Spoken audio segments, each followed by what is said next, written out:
Hi everyone and welcome back to Reason News. Today we're diving headfirst into the latest update in the Diddy case. Things are getting spicy with allegations of witness tampering flying left and right. There is escalating conflict in the Middle East where tensions have reached a fever pitch. We'll be taking a closer look at the devastating attack on Lebanon's capital and the retaliatory strike on Tel Aviv. The G20 summit wrapped up in Rio this week and world leaders are heading home. But what did they actually accomplish? Lastly, we update you in the world of sport. Diddy, the hip-hop mogul who's been making headlines for all the wrong reasons lately, is now accused of some seriously shady behavior. Prosecutors are claiming that Diddy's been making calls from prison, trying to influence witnesses in his upcoming trial. This morning, prosecutors leveling new accusations against Sean Diddy Combs, saying he poses a serious risk of danger even from behind bars as he awaits trial. In a court filing late Friday, prosecutors detailing the steps they say Combs is taking while locked up to reach out to prospective witnesses and influence public opinion to affect potential jurors. The accusations within the prosecution's motion to deny bail are very serious and will be considered very heavily by the judge because the judge is going to want to ensure that he is not influencing witnesses and or contacting anyone to influence a trial in any way. Combs has pleaded not guilty to charges of racketeering, transportation to engage in prostitution, and sex trafficking. He denies any wrongdoing. The government now asking a judge not to grant Combs' third request for bail, in which the music mogul offers a $50 million bail package citing new evidence and changed circumstances. Prosecutors pointing to recorded phone calls from jail. They say Combs asked family members to reach out to potential victims and witnesses, urging them to create narratives to influence a jury pool. Allegations that could land Combs in even more trouble. Diddy's jail calls can be used at trial if they are able to support the prosecution's case in chief. They can also provide grounds for additional criminal charges to be filed against him. All of this while a Hulu documentary is set to be released Monday. His name is Shine. Kid is nice. Called The Honorable Shine, about a young rapper who says he took the rap for a nightclub shooting involving Combs and then-girlfriend Jennifer Lopez. Puffy got acquitted and he got 10 years. He was betrayed. I was absolutely set up to be the fall guy. Moses Shine Levy Barrow, now running for president of Belize, says he was betrayed by Combs. Now, if these allegations are true, Diddy could be facing some serious consequences. Witness tampering is a big no-no, and it could land him in even more hot water than he's already in. Former bad boy rapper is spilling the tea about his complicated relationship with Diddy. Prosecutors are claiming that a guy named Shine was the actual shooter and that Diddy's trying to pin the whole thing on him. Now, if this is true, it means Diddy's been playing a dangerous game, trying to frame someone else for his own crime. We're still trying to piece together the details, but it seems like Shine might have been caught in the crossfire, literally and figuratively. It's a classic case of the little guy getting caught in the mess of the big guys. This case just keeps on getting more and more complicated. We'll be keeping a close eye on the developments and bringing you all the latest updates. In the meantime, let us know in the comments what you think about the new twist in the Diddy case. Is Shine really the fall guy, or is there more to the story than that meets the eye? Is Diddy guilty of witness tampering, or is this just another attempt to tarnish his reputation? Let me know. Now, in a shocking turn of events, Lebanon's capital city was rocked by a deadly attack. The explosion, which occurred in a busy marketplace, claimed the lives of dozens of innocent civilians and has left many more injured. The attack has drawn widespread condemnation, with world leaders calling for restraint and urging all parties to avoid further escalation. However, just hours after the attack in Lebanon, the militant group Hezbollah launched a barrage of rockets towards Tel Aviv, Israel's largest city. The rockets triggered air raid sirens across the city, sending residents scrambling for shelter. While there have been no reports of casualties in Tel Aviv, the attack marks a significant escalation in the conflict. Here's a video. As you can see behind me, a short while ago, projectile impact landed right here in the city of Bnei Brak, a residential area with lots of civilians around us. We're talking about multiple impact sites. Right now, as we know, there are 4 injured in various conditions according to medical sources.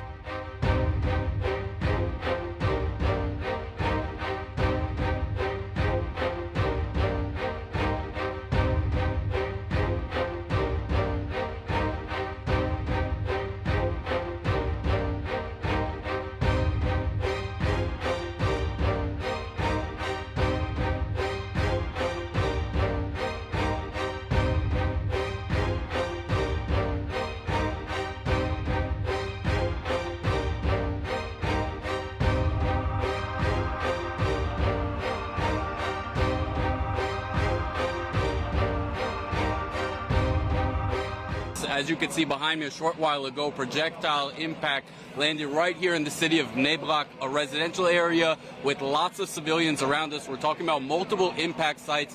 Right now, as we know, there are 4 injured in various conditions, according to medical sources. The exchange of attacks has raised fears of a wider war in the region. The international community is scrambling to de-escalate the situation, but the path to peace remains uncertain. The situation in the Middle East is incredibly complex and volatile. We'll continue to monitor the developments and bring you the latest updates as they unfold. The G20 summit wrapped up in Rio this week and world leaders are heading home. But what did they actually accomplish? Let's break it down. First off, let's talk about the big elephant in the room, climate change. With the Amazon rainforest literally burning, you'd think this would be the top of the agenda, right? Well, kind of. They reaffirmed their commitment to the Paris Agreement, but there wasn't a whole lot of concrete action. Some critics are calling it a missed opportunity, while others are saying, hey, at least they're talking about it. Next up, trade wars. You know that whole thing with countries slapping tariffs on each other's goods? Yes, still a mess. The G20 leaders agreed to, and I quote, work constructively, unquote, to resolve these disputes. What does this even mean? Your guess is as good as mine. But here's a video summarizing it.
On a more positive note, there was some progress on digital taxation.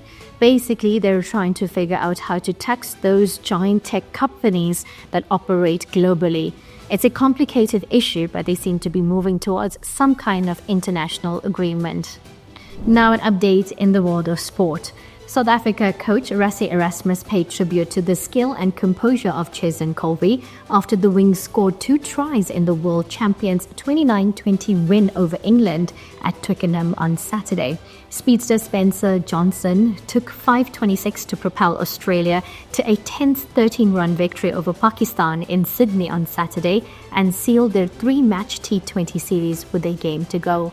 In a couple of days, all roads will lead to the Cape Town Stadium, where a new Carling Knockout Cup champion will be crowned. The Southern African Endurance Series 9 Hours of Kyalami is just 2 weeks away.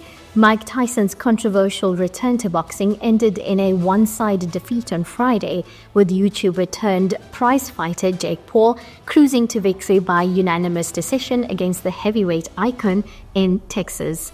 And that's a wrap of today's show. We covered a lot of ground, from international crisis and legal drama to the global economy and, of course, the thrill of victory in the world of sports. Don't forget to hit that subscribe button and the notification bell so you never miss an update from Reason News. And be sure to let us know in the comments what stories you want us to cover next. We're here to bring you the news that matters. Thank you.